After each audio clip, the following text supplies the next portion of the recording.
whaamaunia i ka peneta le whaamatu ina se la wono lima feta la mo le whaamoe le au laka pipa i Samoa i le awa i atu le i Australia mo le taamisanga le Pasifika. O awanoa nei e mau e au ta alo Samoa e tau vaa ai ma le au i le vasa Pasifika e tau tele. Ma le whata ua le tātou malo i le atu ina enga o ta alonga i le atu nu. E au ona si itia le tātou loto i fale. E le ngata i tau vanga i whaatino i le atunu. A por kalame wha al tau sanga. Ai maisi le whaata waina o le vaenga le o tama matene ta alo. Mai la atou e whaafoina ta alonga ma asosi ta alo. Po le isi whaamatalanga whai ngofie. O le ati ina o ta alonga. E te tau na maalosi ma abel whaata o e te tono o tātou loto i fale o le atunu.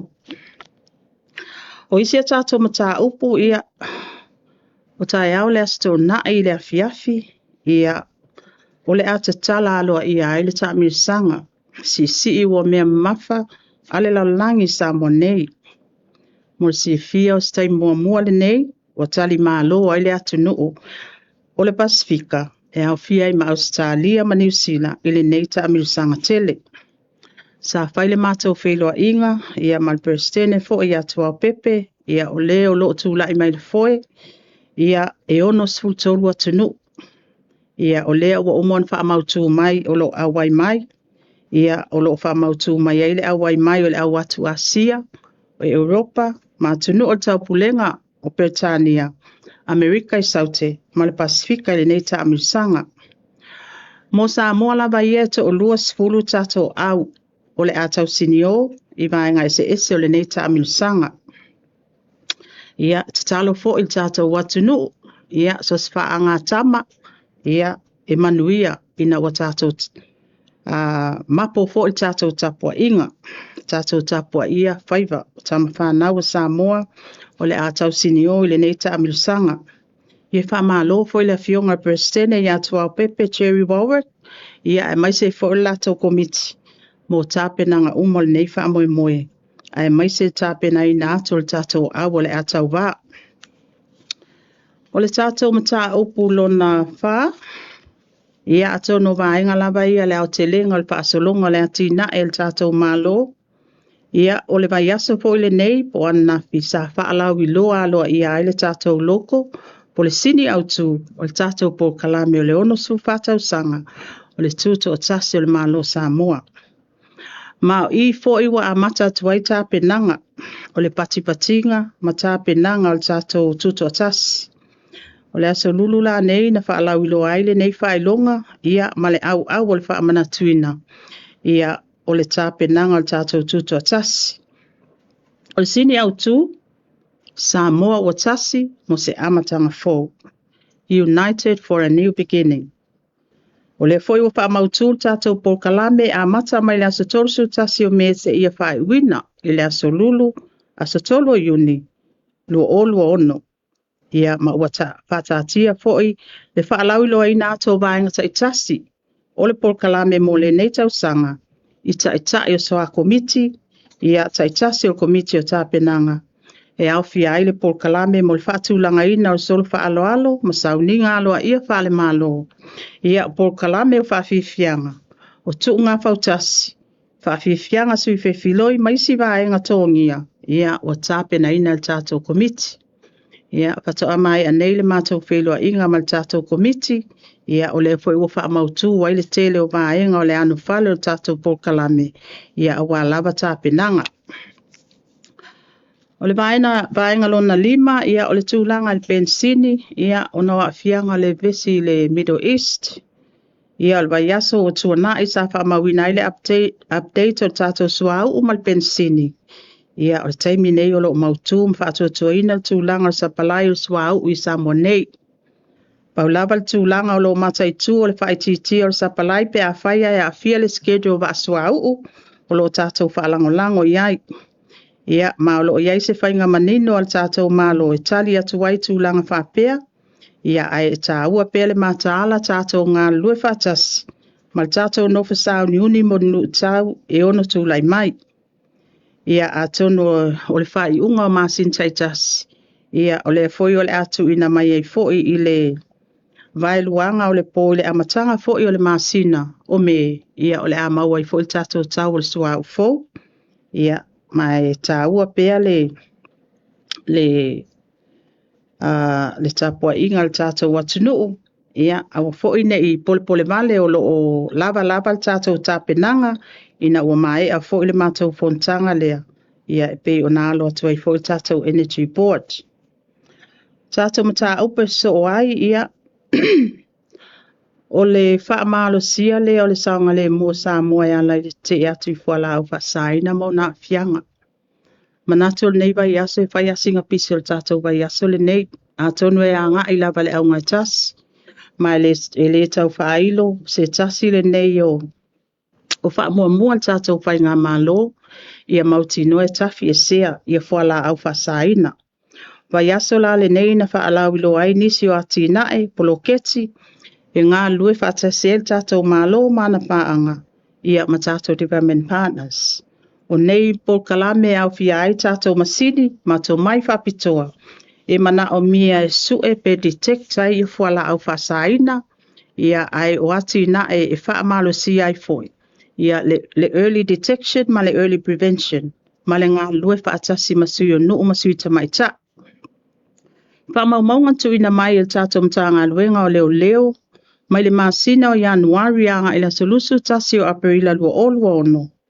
E silia ma le selau montupu le au fai o tangata sa afia i mata upo fuala au fasaina.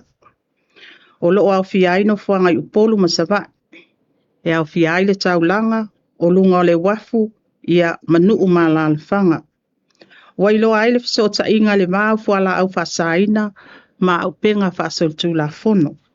Ma fatele ina ai le la matia o le saonga le mua le atuno. Ai mai se alo ma whanau.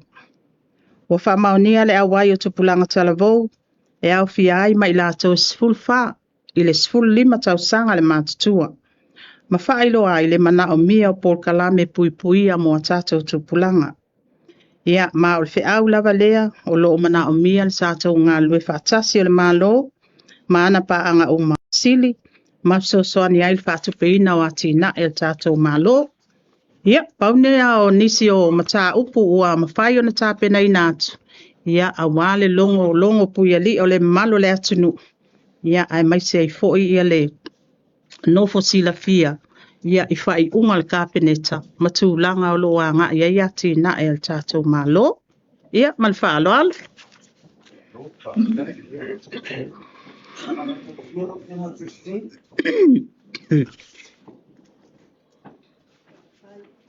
Le staff aftai fa mol forsanga manino la wa fionga ta yon malo ia to moto se pesile le o le tato felo inga le vai asolen asa no il tulanga fo le nga se la fionga le pale mia ia wa mai ta wina fo le tulanga popole o nisi se au mai pola se update o yede singa nga se la na fionga mai se le tulanga le lo na fatu se tulo ia a tono le sapa manino ai le vai aso lea ia le malanga atu le fionga i le pale mia o lo fai pea ma update i status ia o lo o manuia lava le fionga le pale mia so longa leia na tonga fitinga ia o lo ia e fofuanga e toi taliu mai le atunu i le vai aso fo ia o lo so longa le fatino nga wan tonga fitinga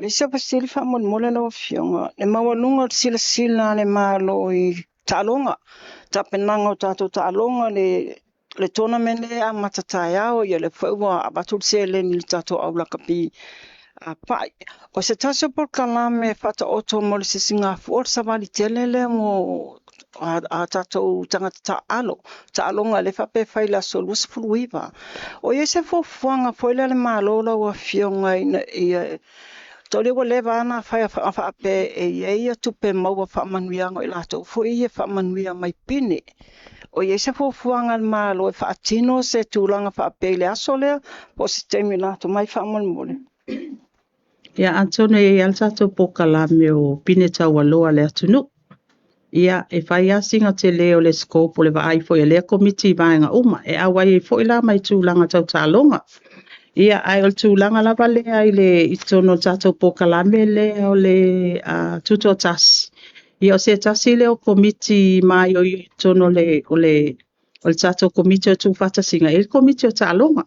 Lai foi lawa i le latou paketi tono e whaangalua inai. O le nau ta inga. Ia e whaisina tele o tālonga. Le iei leo le fufuanga lea le amatanga o tātou pokalame. E iei le savali whaapitoa mo tālonga uma. Ai i tonu ai o le tapenanga pokalame o tātou tuto tasi. O lo iei paketi whaapitoa mo tālonga uma o loo. Ke loinga pe o wāku le sifufitu ia tālonga ese ia maau ia lea ua uma on tāpena iei fo ia tātou whainga malo e ala ilana paketi o tuto tasi. Au le amana ia o le tūlai mai fo i o tātou tangata tamata alo. Ia e ia le ilonga le tātou komiti lea komiti o pine tau aloa. E aloa ia i fo ia le lātou fo ia lātou fo ia tau mawhainga ma lātou sa ilinga malo. O ke loinga pe e lilifa lau whawhesili. Ingi whaamanuianga e maua. Ia atonu e tāua le wa ai o le kāpeneta. Po o ata i alam whainga whaamai lea sa mulita i mai ai i le pai inga o mawai. Ia atonu i nae e wa ai ei pe whaawau. Ia pe koe review fo ina i am whai o ngā au sia vaenga umai. Soi fo manuia lau fionga le tamai tai sui palmia. Ia e tomu atu ia fesili wha mulmole lau fionga o no leu te iloa sa o silingia fo i lau fionga i le vai ason te anei. Ia po lea se tūlanga wai ai ia le se le ni fo i lea le a o ngā le lota mawhai wha mulmole lea sa sau no lau fionga se i e so ta i lau ofisili. Po wha matu o wha mulmole. Ia, atonu le taimile nei ia o lea lava e le i o mai se tali al matom tanga albenga. Ia o mulsilfia o nei le wha mai ai mako budget screening. Ia o ke loinga o ina le la atali ele e whaisinga ke leo o ngai li poki fo ia o lo wha atali mai matom tanga albenga o tupe. Inga ia avel wha mua mua e mautinua. Ia e o akulpai asa fo ua mawal tali o tatou pai ngā tupe lea.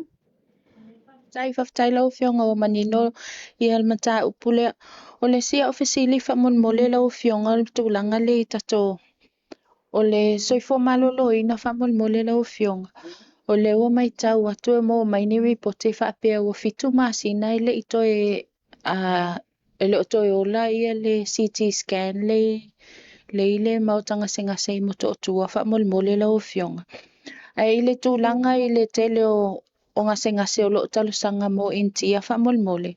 E fōlinga mai o le whi au tāua le e tau mai wa mo o mie e tangata ia ni mau ngase maua o mai ia nei tong fitinga.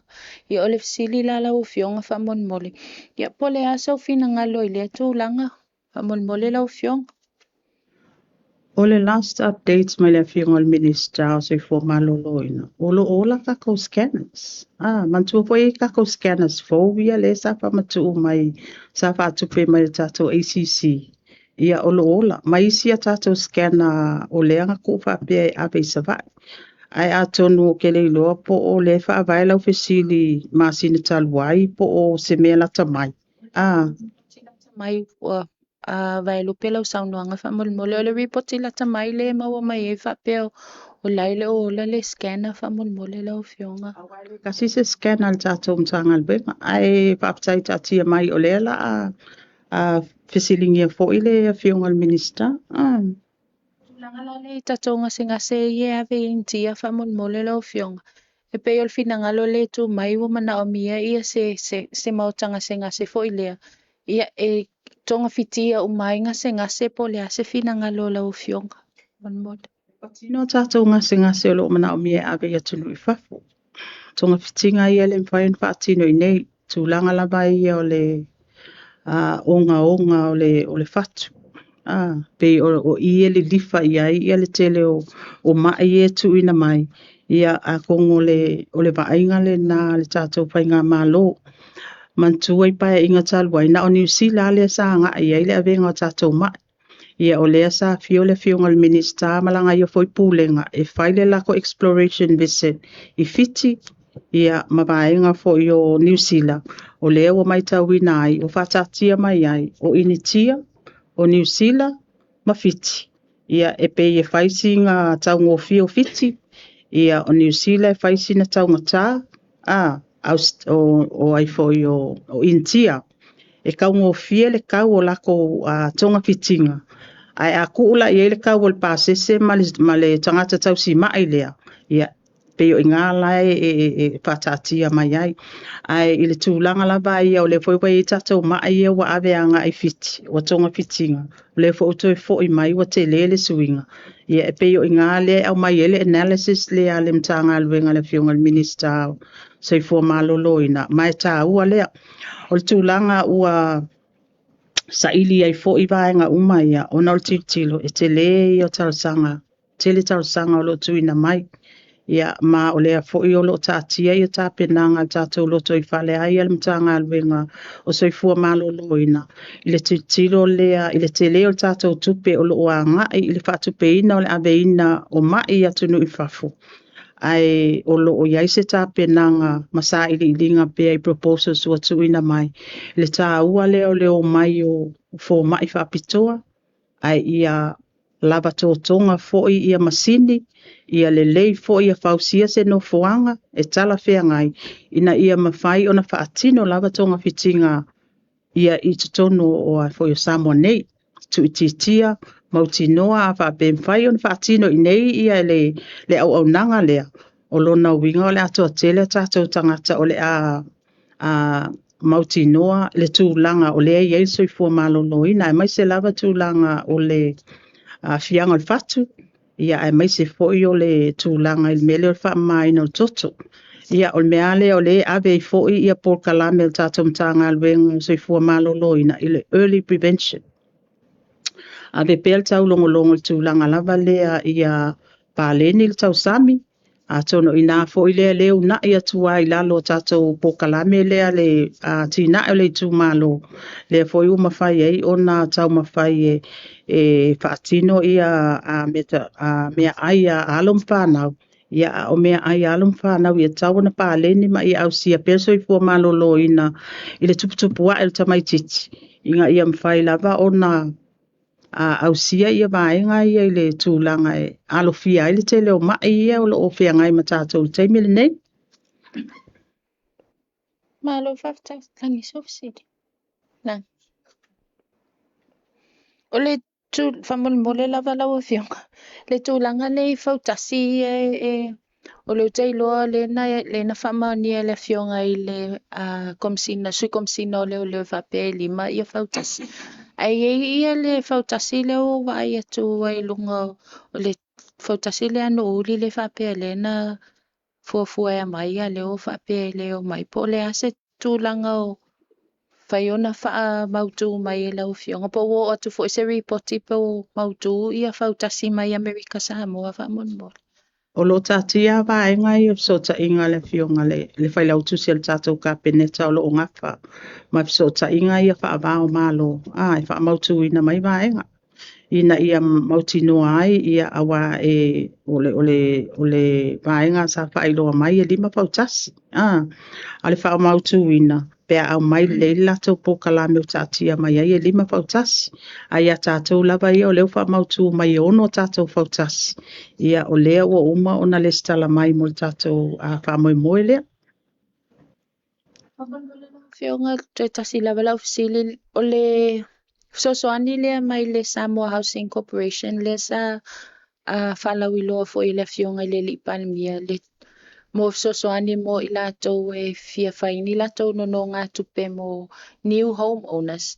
E toi follow up atu lava lau fionga po le mea o leo o lo whaawau lava le sosoani whamolmole.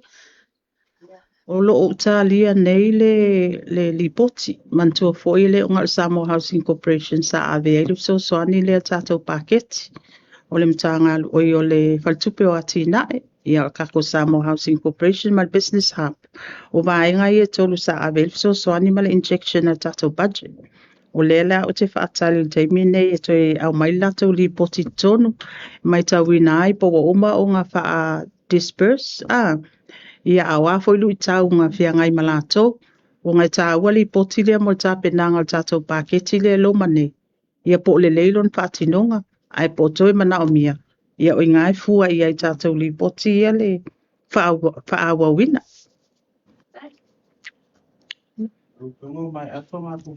Ia. Ia, mo moli le ngā ngal pāwhtai, tātou au whasalau, tu sai fo i o nei fo i po kalame. E o le au ngalava ia malwa inga le tātou mālo i tā walava longlong puia li. O le tātou watu no i mata au puia au o na sila fia. Ia ai mai se fo i ia mata au pulau lau te tele o lo pape nao na wha mao nia i lunga lau lau al ka peneta. Ia mata penanga wati na el tātou a whai ngā mālo. Ia ina ia mawhai o na ave i pia se whaalau i loa. Ia ai mai se fo i le tātou tā penanga mo le tātou tutu atasi. Ia whaaftai sa moi lau tapua inga. Whaaftai le tiu te fo i mam tā whai oi a tātou au whasalau. Ia tātou tala soi fua le vai aso fo. Tātou toi whailoa i ei fo i. Ia inisi fo i a tātou updates fo. Ia manu te leina lau tapua inga Samoa. Soi fua ma ia manuia.